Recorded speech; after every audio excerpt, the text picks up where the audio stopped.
Hey everybody, Dave here from Peace Camera. In this week's video, we're going to do an unboxing and first impressions of the brand new Nikon D7500.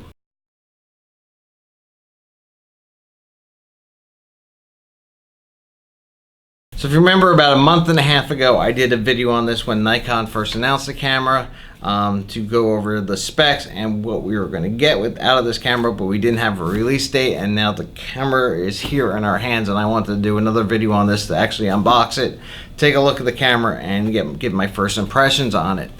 So let's go ahead and open up the box here. As always, we have the instruction manuals, warranty information, everything right on top. Let's lift this flap, and we have your battery charger. We have a strap. We have your battery, and this is the ENEL15A battery for those who are curious. You also have an adapter plug here for the battery charger and a USB cable. So we'll go ahead and put all of that back. And now let's pull the camera out of the box. And let's set the box aside.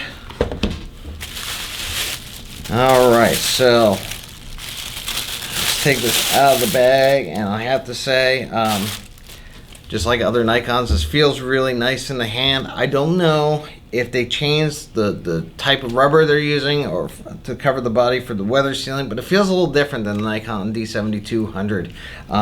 But it's not like it's a bad thing. It actually feels really nice in the hands. I really feels that you can grip on it very easily. Like, I feel like I can hold down on the grip with just the tip of my fingers and not worry about dropping it. I really like the way the Nikon has their grips.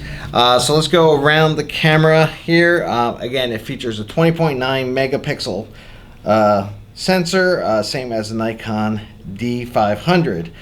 ISO range in this camera is from 100 to 51,200 and expandable up to 1.64 million in high-5, but I don't think anybody would ever have to push their camera that high because I know the picture will not be usable at all. This will shoot 8 frames per second compared to 10 on the Nikon D500, and the buffer can handle up to 50 RAW or 100 JPEGs before the buffer runs out, and I think that is quite impressive. So if you're a sports shooter and you're doing a lot of burst mode shots to catch somebody running or catching a ball or whatever it is, that kind of sport you're shooting, this can handle it and you won't have to worry about the buffer running out too quickly. On the back of the camera, we have your normal Nikon controls, plus you have a 3.2-inch tilting touchscreen, which is really nice, although I really wish the camera manufacturers would make all their cameras with fully articulating screens, like on Nikon D5600 or the Canon 80D. I really like having that feature. On the side of the camera, it has your SD card slot, and it only has one card slot, which is UHS 1, unlike the Nikon D500, which has 2 card slots. For your video people, it'll shoot full 4K at 24 and 30 frames a second, although it will crop in on the image, so just be aware of that when you're shooting in 4K, but it does also do full 1080 HD video as well.